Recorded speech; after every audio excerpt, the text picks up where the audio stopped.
vamos a escuchar el discurso de rigor de la noche por los 70 años de CONACO y vamos a invitar a nuestro invitado especial, al doctor Alan García Pérez, para quien pedimos un fuertísimo aplauso.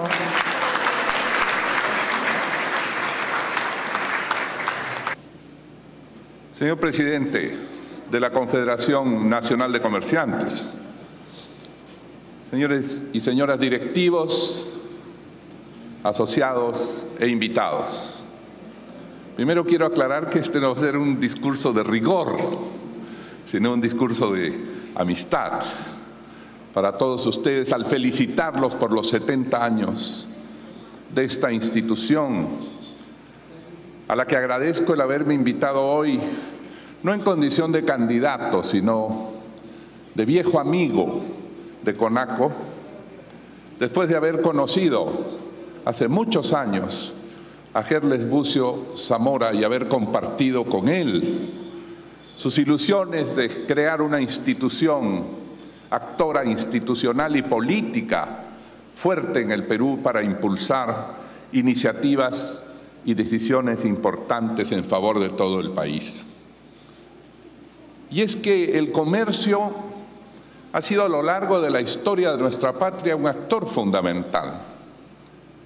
El Tribunal del Consulado, que bien se recuerda, existió durante nuestra colonia y subsistió a lo largo del siglo XIX, reunía en una suerte de anticipo de la CONACO a los comerciantes del Perú y tuvo un papel protagónico y muy firme, anticipando también lo que era la rebeldía y la autonomía de decisiones de estas tierras americanas y el Perú. El Tribunal del Consulado fue definiendo los intereses económicos y comerciales de nuestra patria respecto a lo que hoy son los países vecinos. Y el Tribunal del Consulado, desde antes del siglo XIX, situó como tema de conflicto la relación del Callao y de Valparaíso, por ejemplo, y posteriormente la relación comercial con Guayaquil. Era entonces una institución que actuó con mucha importancia en el escenario político del virreinato y posteriormente en la República. Y en la República encabezó hasta 1858 importantes movimientos gremiales y hasta huelgas que fueron hechas en tiempo del presidente Castilla.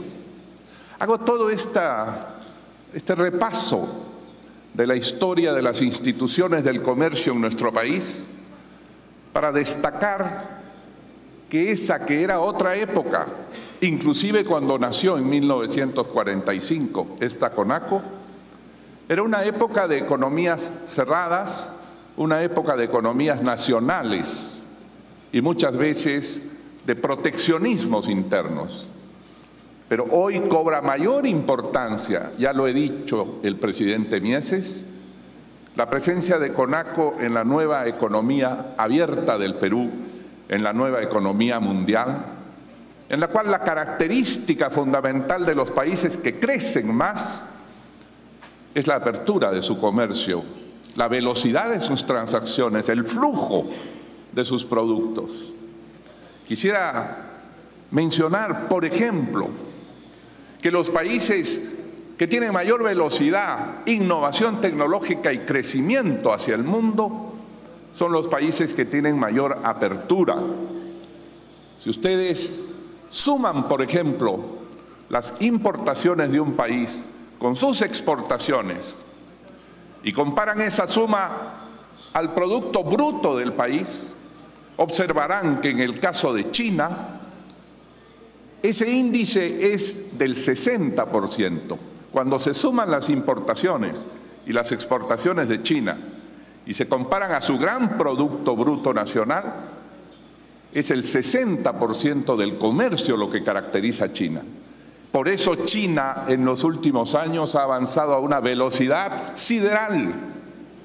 En cambio, países proteccionistas, aunque sean grandes, como el Brasil, que es enorme y con 200 millones de habitantes, se ven reducidos cuando caen en el proteccionismo y abandonan el libre comercio. En el caso de Brasil, siendo tan grande, la suma de sus importaciones y exportaciones es solamente el 22% de su Producto Bruto. Es decir, es una economía cerrada. Su índice de apertura es muy pequeño frente al 60% de China. Y eso explica por qué en los últimos 40 años China en relación a Brasil se ha disparado en el crecimiento y en la revolución social interna que ese crecimiento ha traído. Hace 40 años, Brasil y China producían más o menos lo mismo en volumen económico. Hoy día China produce 5 veces lo que produce el Brasil, porque escogió un camino de apertura casi total de su economía, en tanto que el Brasil se quedó en el proteccionismo. A pesar de ser el hermano mayor en tamaño de Sudamérica, es el país que menos comercia con los países sudamericanos, a excepción de Argentina. Chile, que es un pequeño país, tiene, sin embargo, un índice de apertura económica mucho mayor, cercano al 50%. Es un país abierto al libre comercio y por eso nos compra más que los que nos compra el inmenso Brasil. Chile tiene 17 millones de habitantes, pero compra al Perú más de 2.000 millones de dólares, en tanto que Brasil, con sus 200 millones de habitantes, nos compra apenas 1.300 millones de dólares. Y eso muestra cómo las economías abiertas al libre comercio son las economías que más prontamente crecen. Ejemplos hay enormes, como Singapur, como Tailandia, como Corea, como China, pero en este lado del mundo, Chile es un excelente ejemplo, seguido y poco a poco superado por el Perú. Por consiguiente, el comercio es en este tiempo el factor fundamental de la economía y del crecimiento. Y es en ese sentido que con alma previsora, hace 70 años, Carles Bucio Zamora lanzó el proyecto de la Confederación Nacional de Comerciantes, es decir, asociar a todos los que tienen que ver con el flujo, antes que con la producción, con el flujo de bienes, anticipando lo que sería la economía de este tiempo. Quisiera, aprovechando este tema, el libre comercio, dejarles un mensaje de optimismo, de entusiasmo y de confianza en los próximos años. La economía mundial, gracias a esta velocidad de comercio, a esta interacción extraordinaria entre los compradores, los productores, los comerciantes, que usan las tecnologías de la información y el Internet para acelerar sus transacciones, gracias a esto, la economía mundial continúa creciendo. Muchas veces pensamos que la economía mundial está en crisis, porque Grecia está en crisis, porque Venezuela está en crisis, porque España tuvo una crisis que está superando. Pero la verdad es que la suma de todas las economías mundiales, el conjunto del Producto Mundial, continúa creciendo 3% anual en los últimos 6 años. De manera que no tenemos a la vista una crisis que vaya a empeorar la situación del país. Al contrario, tenemos oportunidades en ese crecimiento de 3% mundial para colocar nuestros productos y, ¿por qué no?, nuestros servicios y nuestro comercio. Ese 3% anual de crecimiento tiene algunas bondades. Piensen ustedes que el valor del dinero en el mundo ha estado cercano al 0%, el valor del crédito. Piensen que la energía proveniente del petróleo cuesta ahora la mitad de lo que costaba hace unos años. Piensen que las materias primas, algunas de las que producimos, pero el costo de commodities internacional también ha caído. Y entonces, analizando los flujos de la economía mundial, comprenderemos que con energía barata, dinero barato, materias primas baratas, pero más población, vamos a comenzar un ciclo decenal de crecimiento. ¿Cuándo será este ciclo decenal de mayor crecimiento en el mundo? Más de 3%, tal vez 4 o 4,5%. Los economistas calculan que en el año 2018. Y nuestro problema es, ¿qué hacemos hasta entonces para compensar los riesgos que estamos viviendo? Y este es el tercer tema, porque en medio de esta economía mundial que crece y que ofrece muchísimas oportunidades a las agroexportaciones del Perú e inclusive a sus productos mineros, aunque con menor precio, en medio de esta economía mundial, nosotros tenemos graves riesgos internos que tenemos que superar y afortunadamente hay una elección a la vista y estoy seguro que cualquiera sea elegido tendrá que corregir los rumbos para evitar una colisión hacia la que estamos yendo en este momento. Nuestro país hace años ya dejó de crecer a la gran velocidad que alcanzó a tener. Hemos dejado atrás los 8% anuales y hasta el 9,8% del año 2008. Ahora estamos en una velocidad de crucero que viene aletargándose y hemos crecido 2,4 el año pasado. En este año parece que vamos a lograr el 2,7, pero nada garantiza que el año 2016, tal como están las previsiones, crezcamos más de 3%. Y eso significa que hemos bajado un escalón en el nivel de crecimiento. Pero además, tenemos un riesgo fiscal porque estamos acumulando déficits económicos, gastamos más de lo que ingresa.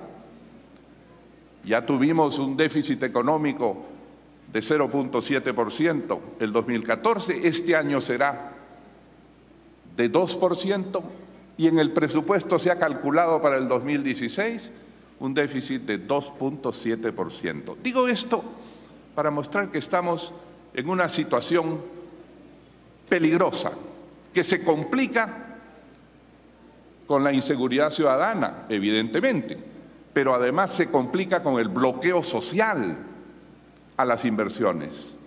El bloqueo de las grandes inversiones mineras, hidroeléctricas o petroleras amenaza complicar esta situación de menor crecimiento, de déficit y de menor recaudación de impuestos. Tenemos que hacer algo. Tenemos que cambiar el rumbo hacia el que estamos yendo. Y eso pasa fundamentalmente por liberar las energías de los actores privados. Todo político es un hombre de Estado, es verdad, pero el Estado económicamente solo invierte 1 de cada 5 soles que se invierten en el Perú. 1.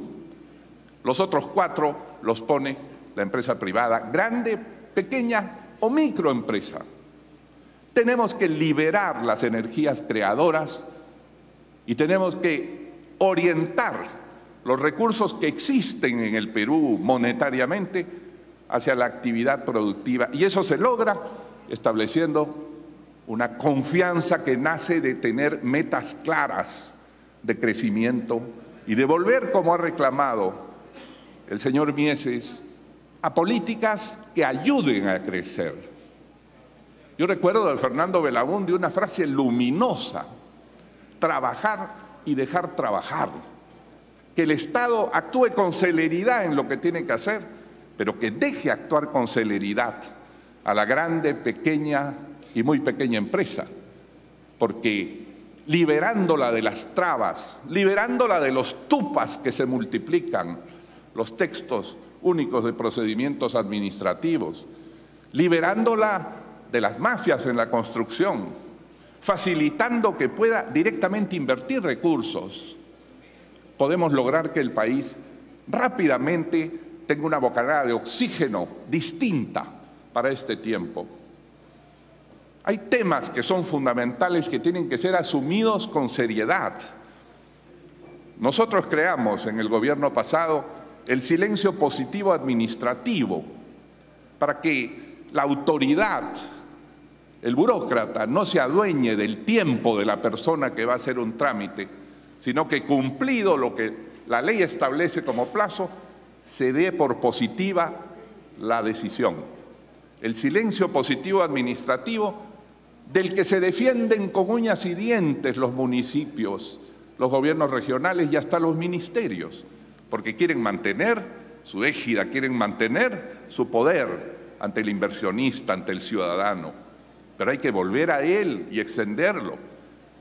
El concepto de obras por impuestos, que debe permitir que la empresa donde está negocie con su autoridad regional o municipio, ejecutar directamente una obra bien valorizada y supervisada, pero hacerla de inmediato, en vez de pagar impuestos que llegan a la SUNAT y después de un año vuelven al gobierno regional que los reenvía al municipio de la zona, y entonces tenemos obras que demoran 2 o 3 años y se encarecen inútilmente. Obras por impuestos es un segundo concepto que puede apoyar y permitir una mayor inyección de recursos y generación de empleo. Y yo digo, no solamente obras de cemento, servicios por impuestos. Hay empresas petroleras que trabajan en zonas en las cuales solamente hay escuelas unidocentes, es decir, un profesor para los 5 grados de primaria. Es la no educación. ¿Por qué no facilitamos que en vez de pagar los impuestos a Lima, se paguen directamente contratando maestros para que haya verdadera educación? Estoy seguro que aquí hay muchos que lo conocen. Saludé a un amigo de Puno. En las selvas de Puno, en Sandia, por ejemplo, hay muchas escuelas unidocentes que no dan una verdadera educación por las dificultades, y en las riberas del Ucayali o del Marañón. Pero allí hay empresas que pueden pagar sus impuestos en servicios, mejorando en el día la calidad de la educación que se brinda con más maestros contratados. Necesitamos impulsar la actividad empresarial y la actividad privada sin temor, sin complejo. Yo nunca entiendo a los gobernantes que piensan que los empresarios privados son rivales del Estado o que son de una raza especial que está buscando siempre escamotear los impuestos. Seguramente lo sabrán, pero ¿por qué castigamos con la lentitud a todos y ponemos a la SUNAT como un instrumento conspirativo, estrangulador? Eso a mí me parece lo peor que puede hacer un gobierno. No hay manera más fácil de ahuyentar los recursos y la generación de empleo que oprimiendo, presionando y persiguiendo. Aquí se dio una ley como si fuera revolucionaria, según la cual, aunque usted pague todos sus impuestos y con exactitud, la SUNAT tiene el derecho de presumir que usted lo hace para evadir algo y puede intervenir su empresa. Eso es arbitrario, eso es medioeval. Hay que volver a la SUNAT a su sitio y que deje de amenazar, especialmente a los más pequeños, que es a los que persigue, porque los otros tienen grandes estudios de abogados con los que defenderse.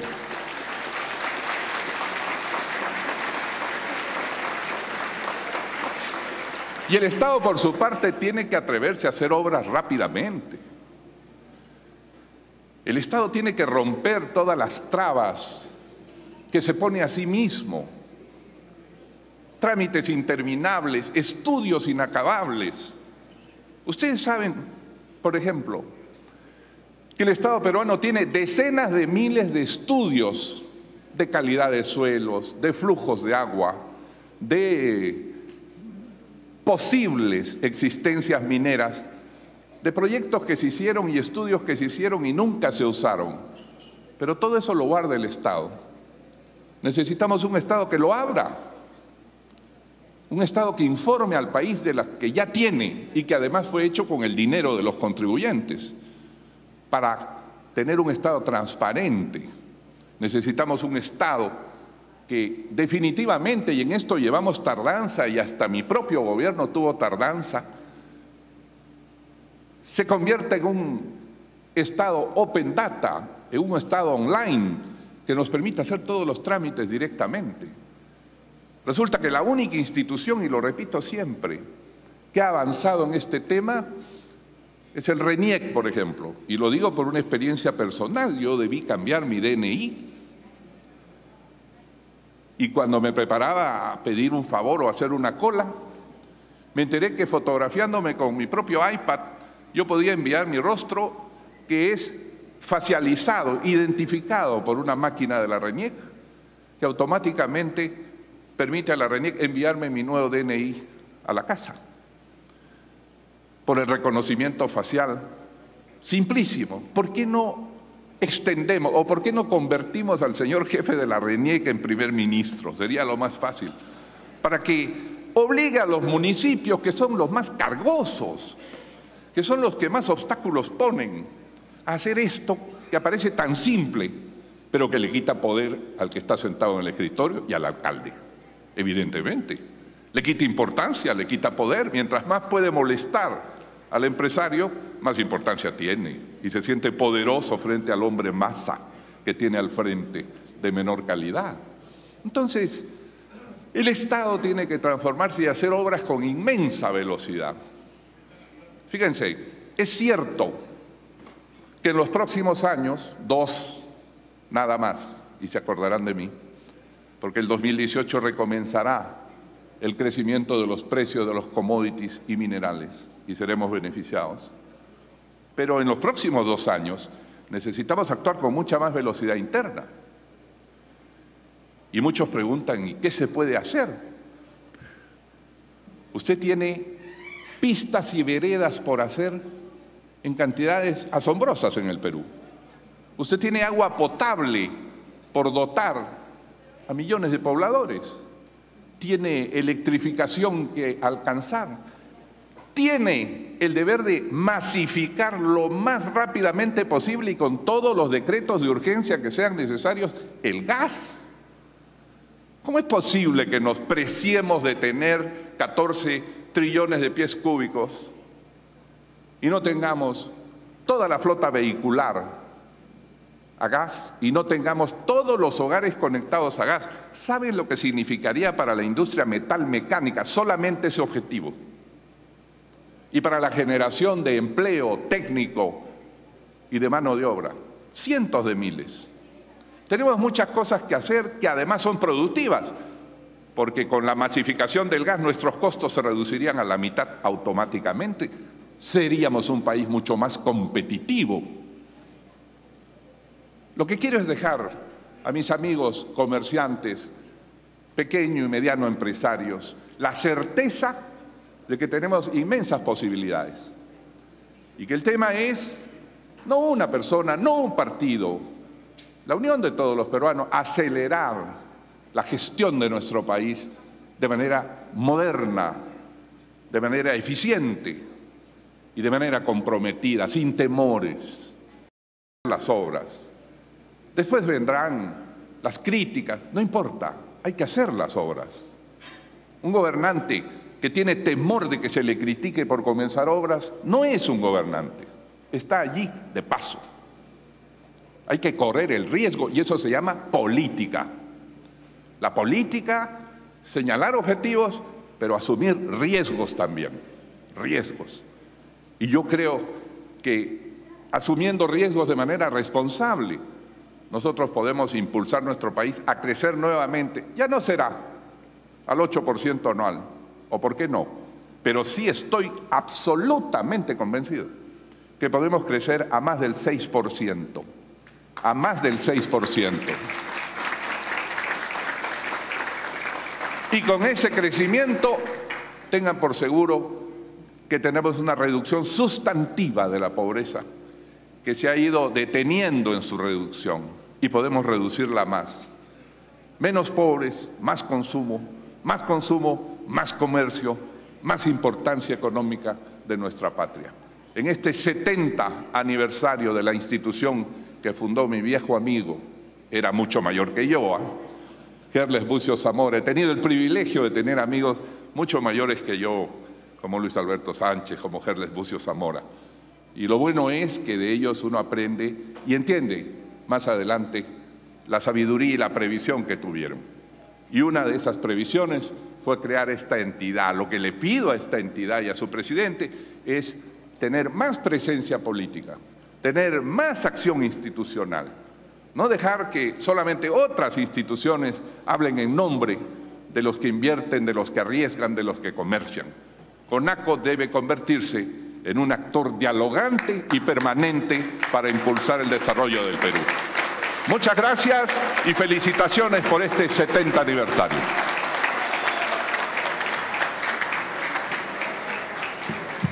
Muchas gracias, doctor García. Y en este momento, Moisés Mieses, en representación de la CONACO, hará entrega de un reconocimiento de la institución en mérito al apoyo a los emprendedores en su gestión como presidente de la República entre el 2006 y el 2011. Este reconocimiento es la Gran Cruz de CONACO.